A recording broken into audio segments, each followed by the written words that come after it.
Selamat datang di channel kami. Sebelum lanjut membaca, silahkan klik like, subscribe, komen dan share sebanyak-banyaknya. Terima kasih. Bab 7. Jangan bermimpi. Kirana lebih baik mati daripada menyetujui hal itu. Oke. Kalau begitu kamu tunggu saja. Jack tersenyum sinis. Lalu berbalik dan pergi. Melihat muka pucat Kirana, Nathan meraih tangannya dan bertanya, "Kamu kenapa, Kirana?"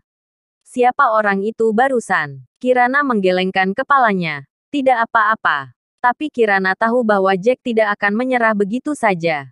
Kirana gelisah sepanjang jalan. Tapi di tengah jalan, sekelompok orang tiba-tiba mengepung Nathan berempat. Orang-orang itu semuanya adalah anggota tim keamanan. Dan satu persatu moncong senapan dingin mengarah ke mereka. Kirana ketakutan sehingga dia memegang tangan Nathan dengan erat. Wajah sangat pucat. James dan istrinya juga sama. Mereka terkejut. Mereka tahu bahwa ini adalah pembalasan dendam dari Jack Lewis, pimpinan pengamanan berseragam hitam. Di balik kacamatanya dia melihat dingin ke Nathan. "Lewis, apa ini penjahat yang Anda maksud?" Jack berkata dari samping. "Ya, Pak Martin. Aku beritahu Anda, orang ini baru saja kembali dari penjara hari ini. Bagaimana dia bisa memenuhi syarat untuk berpartisipasi dalam perjamuan semacam ini? Aku curiga tujuannya tidak murni.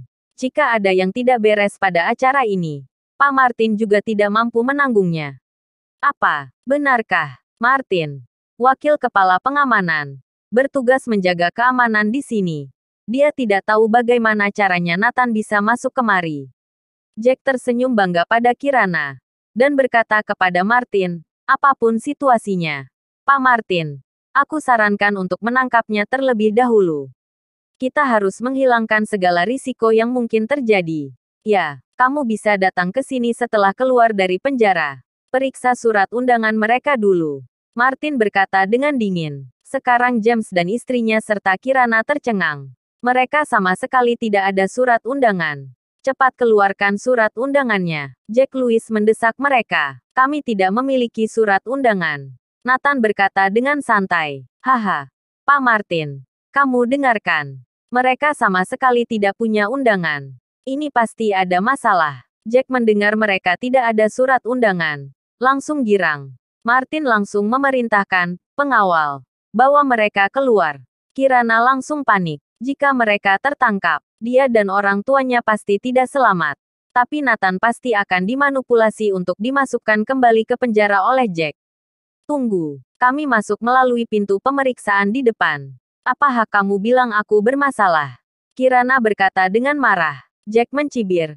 "Tidak mungkin. Siapapun yang masuk ke sini membutuhkan undangan. Bahkan tuan rumah perjamuan hari ini, Dewa Kunlun, juga memiliki undangan. Jika tidak ada undangan, pasti ada masalah." "Yah, aku belum pernah mendengar ada orang yang masuk tanpa undangan."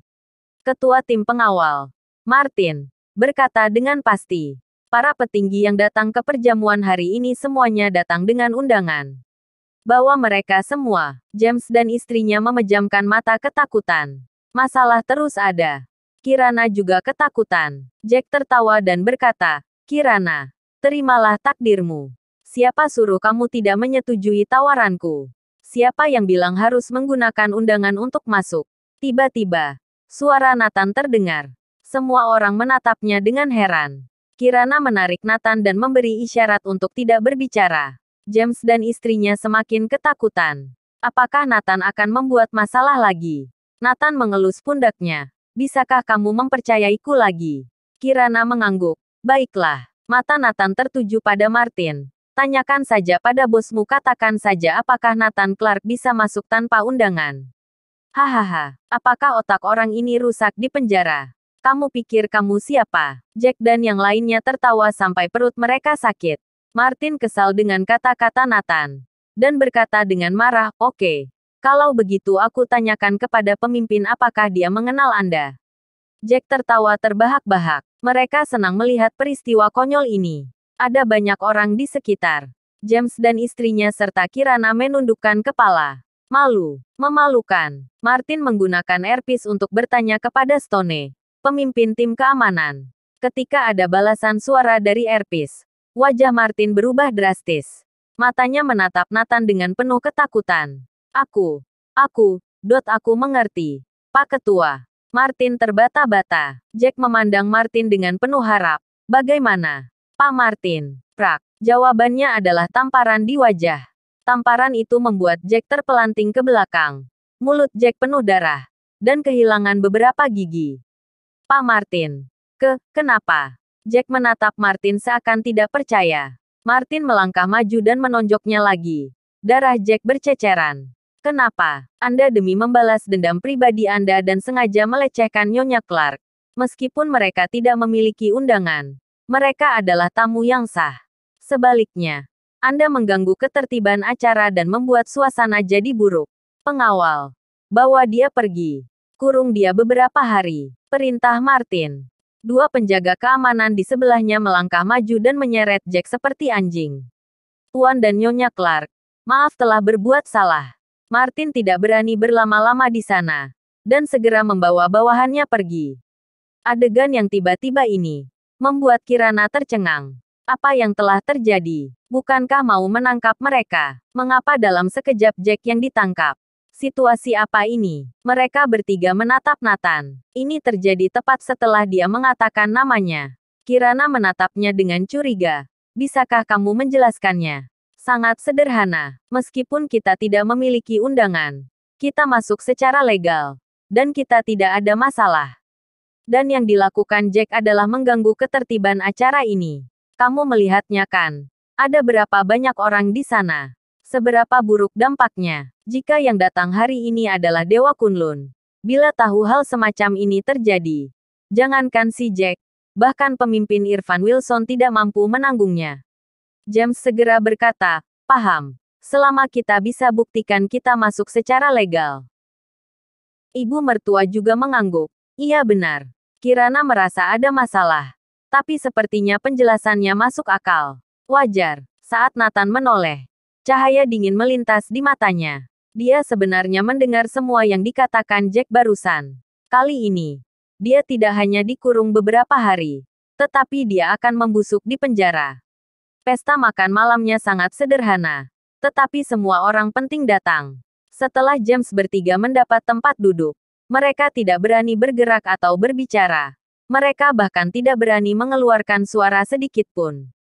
Ayah, Ibu. Kenapa kalian begitu tegang? Berkeliling saja. Bisa berbaur dengan banyak orang. Nathan tertawa. James dan istrinya saling memandang.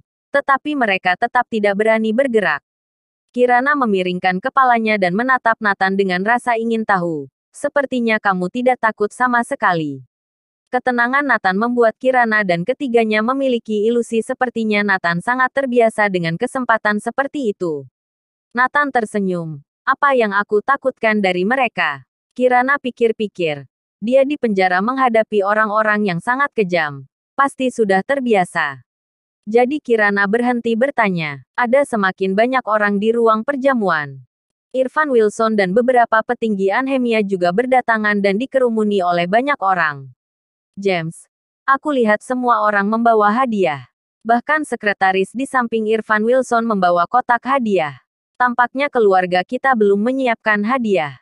Ucap Amanda tiba-tiba. Setelah melihat semua orang. Memang benar.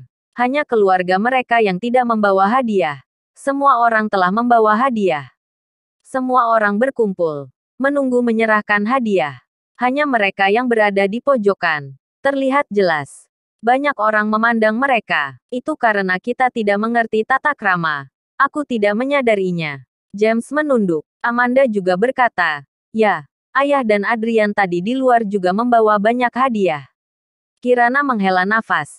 Ini salahku. Aku tidak yakin aku bisa masuk sebelumnya. James juga mengangguk. Apakah kita butuh mengutus seseorang untuk mengirim beberapa hadiah sekarang masih ada waktu? Nathan segera menolak, ayah. Ibu, Kirana. Jangan khawatir. Mungkin Dewa Kunlun tidak suka yang memberi hadiah. Bukankah? Ini adalah aturan. Celetuk Kirana. Nathan tersenyum. Aku merasa bahwa Dewa Kunlun menghargai mereka yang tidak memberikan hadiah. Percaya atau tidak? Kirana menggelengkan kepalanya. Aku tidak percaya. Bersambung.